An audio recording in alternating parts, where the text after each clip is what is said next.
Assalamualaikum warahmatullahi wabarakatuh. Perkenalkan, nama saya Zianatul Walida. Di sini saya akan menyampaikan materi yang berjudul Ayo Bermain, yang saya ambil dari pelajaran Bahasa Indonesia fase B kelas 3 semester 1 bab 1. Lah, materi Ayo Bermain ini ada beberapa submateri. Yang pertama, menyimak.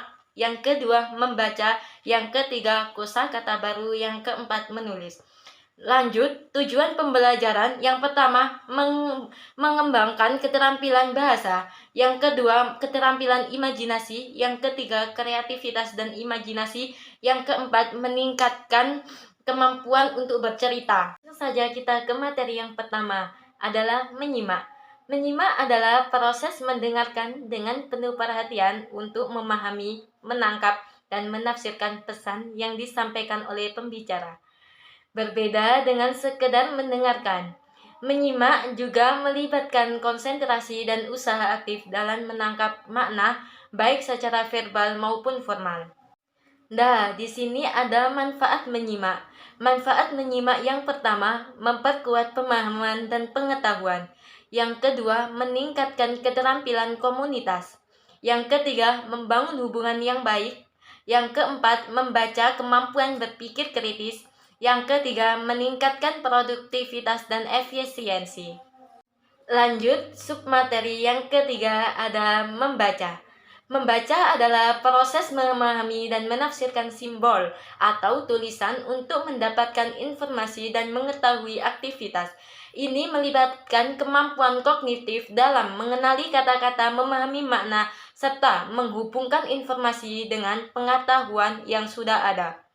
Membaca bisa dilakukan dalam berbagai bentuk, seperti membaca buku, artikel, teks digital, atau bahkan tanda dan simbol. Ini ada submateri yang ketiga, yaitu kosakata.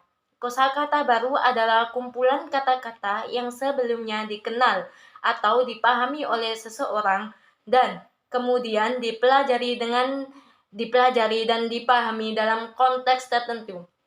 Kata-kata baru ini dapat berasal dari berbagai sumber, seperti buku, media digital, percakapan, atau pengalaman langsung, dan menyangkut istilah, frasa, atau ungkapan dalam bahasa tertentu.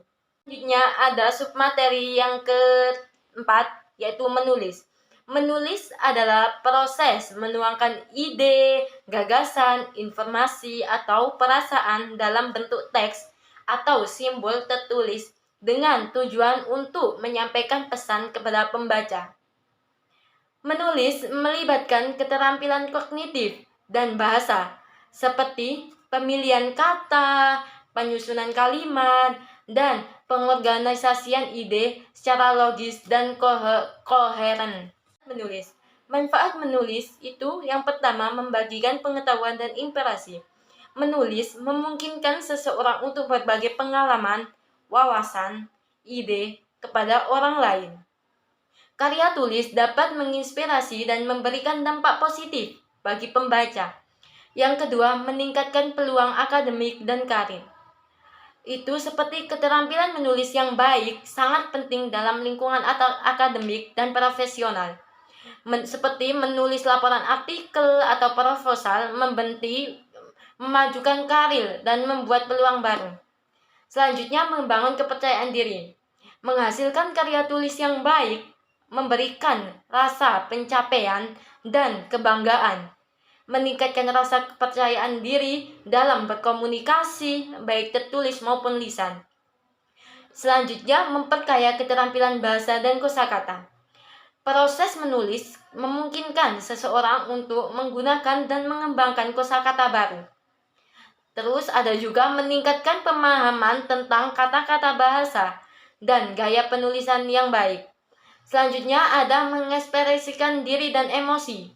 Menulis bisa jadi sarana untuk mengekspresikan perasaan atau pengalaman pribadi, membantu meredakan stres atau kecemasan melalui jurnal atau catatan harian.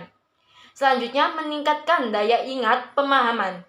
Menulis membantu memperkuat ingatan tentang informasi atau konsep yang dipelajari. Proses ini memudahkan pemahaman materi melalui peluang dan relaksi. Nah, di pembahasan yang terakhir ini ada kesimpulan. Kesimpulan yang pertama, mengasah kreativitas membantu anak tumbuh menjadi individu yang cerdas dan inovatif dan penuh percaya diri. Yang kedua, dorong untuk anak berimajinasi, mencoba hal baru dan mengekspresikan diri. Yang ketiga, kreatif yang diasah sejak dini akan menjadi bekal berharga dalam kehidupan mereka di masa depan. Terima kasih.